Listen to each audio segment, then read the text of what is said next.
বন্ধুগণ, আমাদের দেশের আলেম ওলামাদের নিকট দাড়ি রাখা বা না রাখা নিয়ে কমন একটা বিষয়।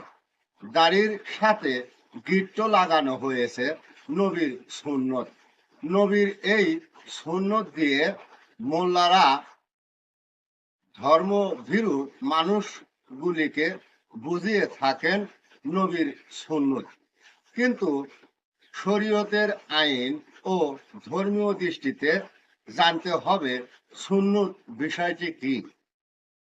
সেই সাথে জানতে হবে সুন্নত আপনার কোন কাজে লাগবে। অন্ধ হয়ে থাকবেন না। মোল্লাদের প্রশ্ন করুন, ইসলাম ধর্ম পালন করার আগে জানতে হবে, বুঝতে হবে আপনি কোন কারণে সেটা করছেন। বুঝে কর্ম করার নামই হলো ইসলাম ধর্ম। নবীর সুন্নত আপনার কোন কাজে লাগবে আমি জানি না।